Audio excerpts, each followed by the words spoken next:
Mark വീൻസിനെ കുറിച്ച് കേട്ടിട്ടുണ്ടോ നിങ്ങൾ? മാർക്ക് വീൻസ് ലോകപ്രസിദ്ധനായൊരു യൂട്യൂബറാണ് കേട്ടോ. അദ്ദേഹം ലോകം മുഴുവനും ഇങ്ങനെ ചുറ്റിയിട്ട് രുചികൾ തേടുന്ന ആളാണ്. ഓരോ നാട്ടിലെയും രുചികൾ തേടുന്ന ഫുഡ് ബ്ലോഗറാണ്. നമ്മുടെ കോവിഡിൻ്റെ കുറച്ച് മുമ്പ് അദ്ദേഹം കോഴിക്കോട് വന്നിരുന്നു. കോഴിക്കോട്ടും തിരുവനന്തപുരത്തൊക്കെ അവിടെയുള്ള രുചികൾ ആസ്വദിച്ചിട്ട് പോയിരുന്നു.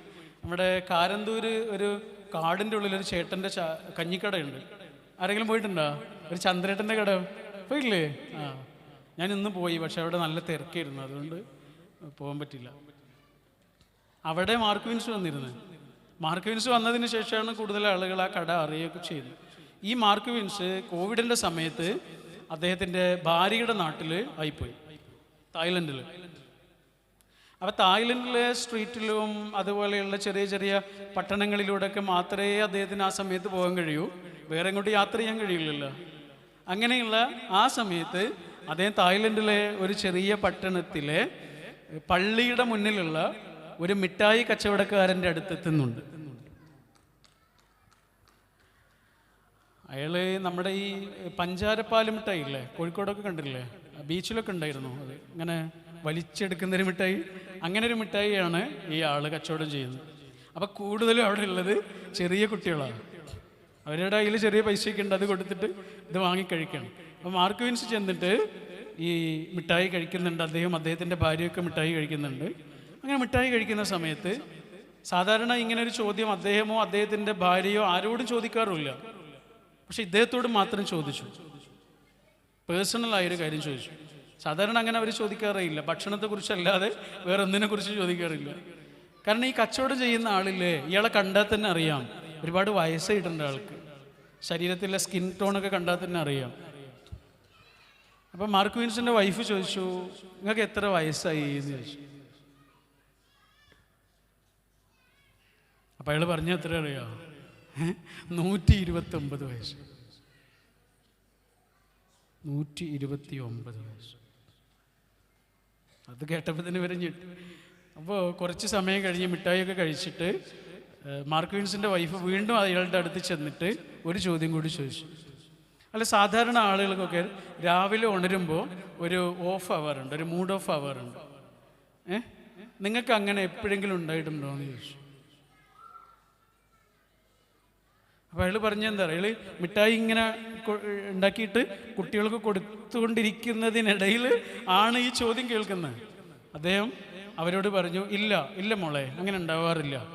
കാരണം എനിക്ക് ഉണരുന്ന സമയത്ത് തന്നെ ഞാൻ ചിന്തിക്കുന്നത് ഇത്രയും മിഠായി ഉണ്ടാക്കണ്ടേ, കാരണം എന്നെ കാത്തിരിക്കുന്നുണ്ട് കുറേ കുട്ടികൾ.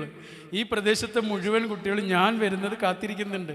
അവരുടെ അച്ഛൻ്റെ കയ്യിൽ നിന്നും അമ്മയുടെ കയ്യിൽ നിന്നൊക്കെ പൈസ എടുത്തിട്ട് വാങ്ങിയിട്ട് എന്നെ കാത്തിരിക്കുന്ന ഇത്രയേറെ കുട്ടികളും മുതിർന്നവരൊക്കെ ഉണ്ട്. അവർക്ക് വേണ്ടിയിട്ട് ഇത്രയേറെ മിഠായി ഉണ്ടാക്കണം, കുറേ സമയം അതിന് ചെലവഴിക്കണം. അതുകൊണ്ട് അത്രയും കാര്യങ്ങൾ ചെയ്യാനുള്ളത് കൊണ്ട് എനിക്കിങ്ങനെ മൂഡ് ഓഫ് ആകാനൊന്നും സമയം കിട്ടാറില്ല എന്നാണ് അയാൾ പറഞ്ഞത്. അങ്ങനെ പൗലോ കൊയ്ലോ അവരുടെ വീട്ടിലേക്ക് ചെന്നൊരു സംഭവം പറയുന്നുണ്ട്. മുത്തശ്ശിയുടെ കയ്യിൽ ഒരു ഡയറി ഉണ്ട്. ആ ഡയറിയെക്കുറിച്ച് പറഞ്ഞു, ഇതാണ് എൻ്റെ സന്തോഷത്തിൻ്റെ രഹസ്യം. പൗലോ കൊയ്ലോയോട് അത് തുറന്നു നോക്കാൻ പറഞ്ഞു. ഇന്നേതാ ഡേറ്റ് ഇങ്ങനെ ആലോചിച്ചിട്ട് ഡേറ്റ് പറഞ്ഞു. ആ ഡേറ്റിലുള്ള പേജൊന്ന് മറിച്ചെടുക്കാൻ പറഞ്ഞു. പൗലോ കൊയ്ലോ ഇങ്ങനെ മറിച്ച് ആ ഡേറ്റിലെത്തി. അതിലെഴുതി വെച്ചിട്ടുണ്ട്, ഇന്നാണ് പോളിയോക്കുള്ള മരുന്ന് കണ്ടുപിടിച്ചത്. ഇന്നാണ് പോളിയോക്കുള്ള മരുന്ന് കണ്ടുപിടിച്ചത്.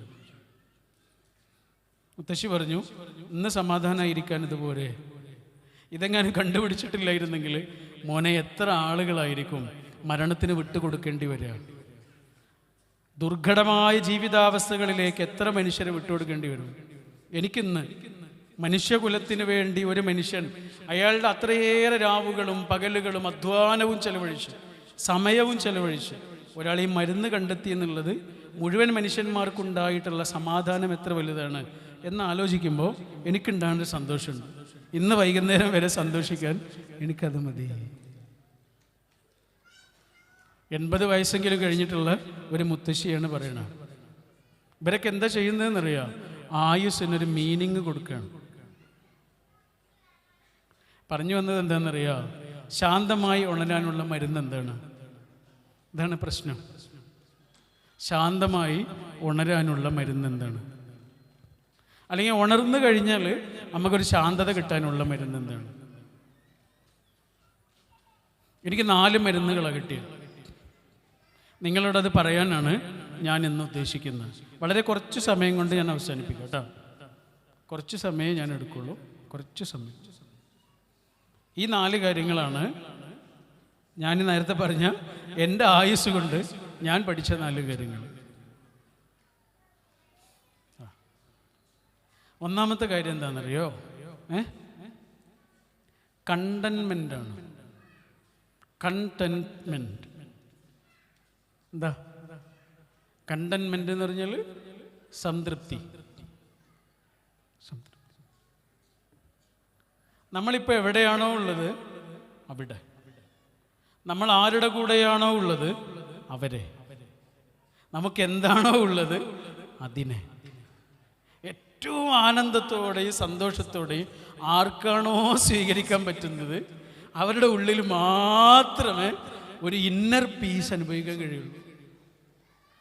ശരിയല്ലേ? അല്ലേ? അസംതൃപ്തി എവിടെയാണോ മനുഷ്യനുണ്ടാവണത് അവർക്ക് എന്താ നഷ്ടപ്പെടുക? സമാധാനം നഷ്ടപ്പെടുക.